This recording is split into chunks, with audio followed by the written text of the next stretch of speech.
What are we doing, Tom? Putting a pitch stop mount on the Rexy.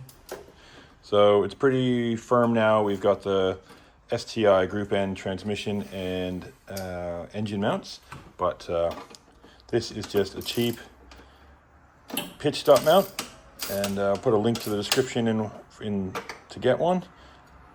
Very cheap, but yeah, same setup with poly bushings as the very expensive ones. So what does this do? What does a pitch stop do? It keeps the engine from rocking forward and back under hard acceleration. Even mild acceleration, it'll still do it. So the factory one is a plastic with this very soft bushings in it. This one's metal with the reinforced bushings. So you'll get a little bit, probably a little bit more noise and vibration in the cabin. But your trade-off is you have an engine which is connected to your transmission that's not going to move around as much. So your shifts will feel a bit better, and the car won't kind of have, you won't feel that weight transfer surgy as much when you get on the throttle, because it's going to keep that engine, which is a big chunk of weight, is going to keep that in place and from moving around. So that combined with the stiffer engine mounts and transmission mounts, yeah, getting more race car-y, but getting a bit more precise feel. So particularly in that gear shift, when you changing gears and the whole engine and gearbox is rocking forward and back because it is all one unit. Now the pitch stop mount is, there you go, you can see it right there. But to get to it, got to take the intercooler off. So we got couple bolts to undo. We got 12 on there, 12 on there, the 2 for the blow-off valve, and then you've got the little 8 mil on the hose clamp. So there's one there with the turbo, and then one on the inlet. Hell yes. And Well landed. It's good. That sounded like it went through, so we don't have to take the under tray off.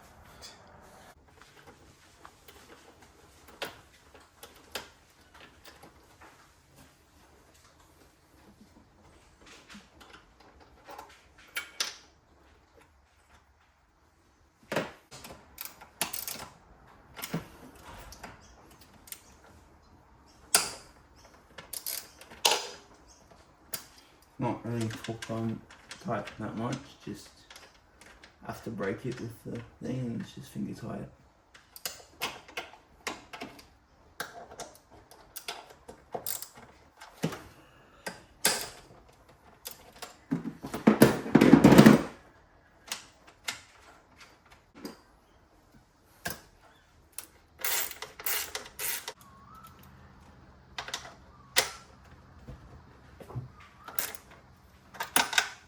These are torqued down a bit higher, so you ready?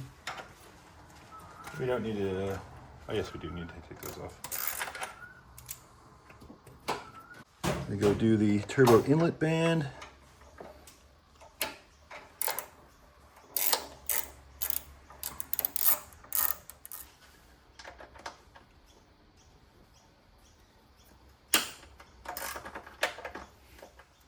There, everything unbolted.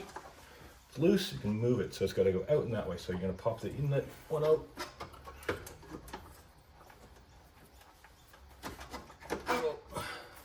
Just got it. There we go. Pick it up and pull it your way. Snap the side, stuck. And that hole is It's on the turbo inlet here. And it's loose, but we just need to. Come on, just push it. Gotta push and pull. If you don't lift it and pull it, you're just pulling it into that bracket. There it goes. There it goes. Now, without hitting the gasket, there we go. With that off, you can see the factory one. There it is. So we can go and take that out. It's just 2 bolts. How do I know how to do most of the stuff and all the torque settings and stuff? Well, I use manuals. I got a couple manuals from emanualonline.com. I've got one for the Jeep, the Subaru, from the Porsche. And yeah, it gives you all the settings that you need. It gives you it's a service manual from the workshop. So it says a procedure, how to do it.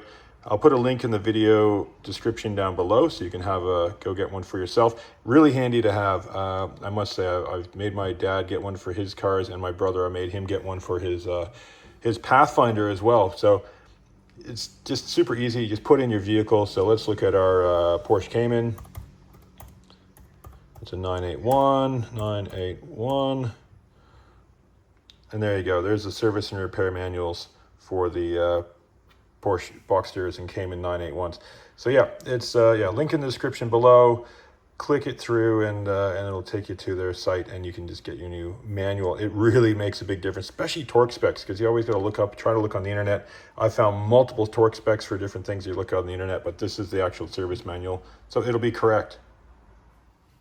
I'll take these guys out. That is a 14 and what's the ground wire there, 14.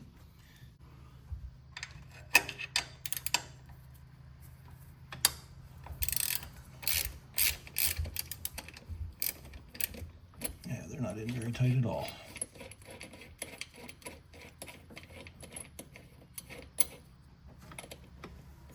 Not on the other side.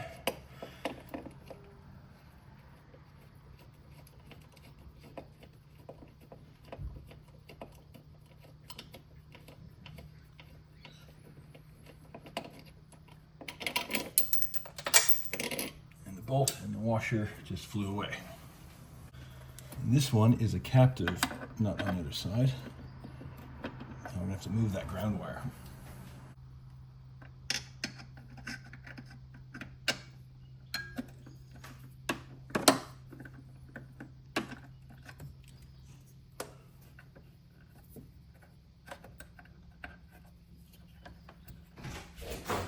Just swing it out that way. So with the ground just out of the way, that there we go.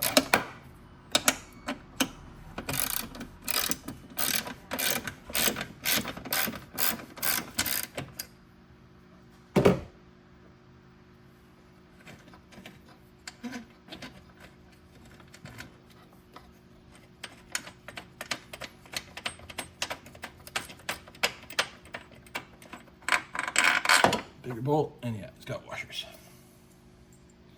Now that that's loose, you can take it out. So you can see it's just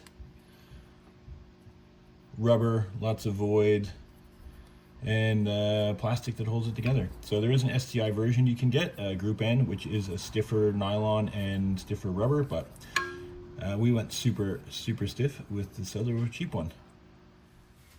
Okay, so we're gonna put it in. We greased it all up, greased the inside of the mount. We'll put the big end in first, because the front one has a slot on it, so that's going to kind of you can adjust it a bit more. So we'll get that in there. That's the bolt. So as it came out, it had washers on it.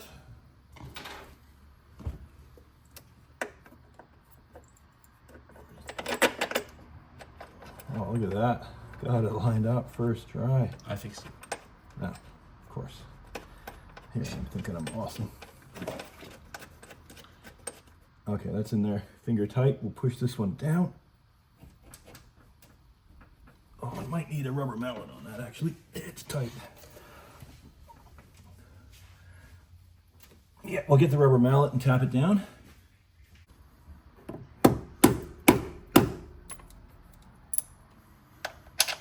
There we go.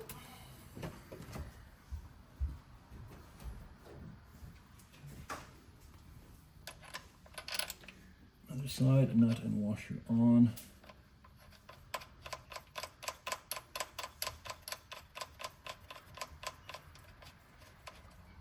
Okay, now we can start cranking them down. There you go.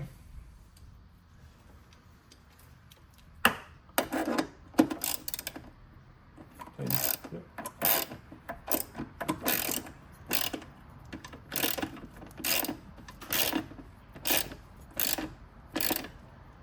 As tight as you can go.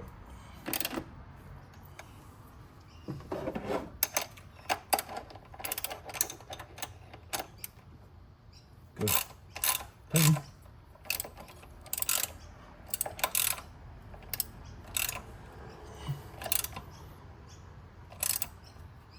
Want this one tight because we don't want it moving at all. because it's got that slotted thing. Pull. Alright, that should be good. Let's see if I can get it in my... Oh, that's good.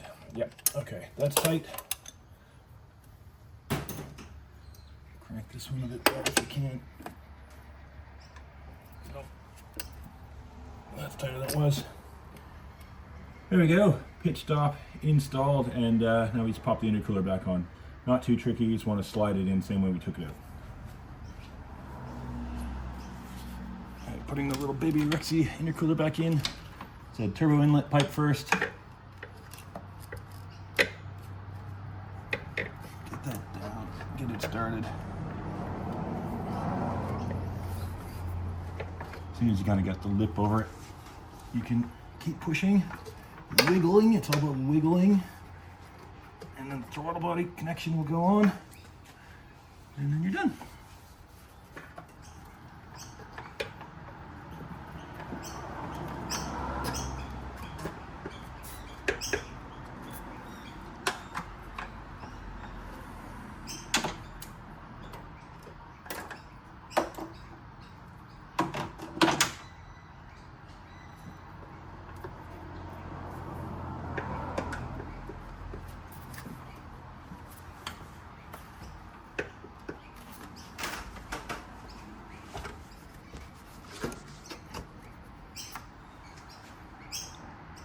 There we go, in position. Any hoses that popped off, make sure you put them on, otherwise you're going to be in trouble. Check your gaskets. Those clamps are all lined up so you can get to them. And there you go, start snugging things back up, putting bolts back in. And then you can take it for a test drive. Okay, quick test drive with that pitch stop mount in. Yeah, you notice it. You notice it on the hard acceleration, when particularly in the gear changes too. It's not moving around as much, so that works. Definitely recommend one of those little pitch stop mounts. It's well, for the price, I mean, that it's so cheap. Just put one in. Your plastic rubber one's probably shot anyway.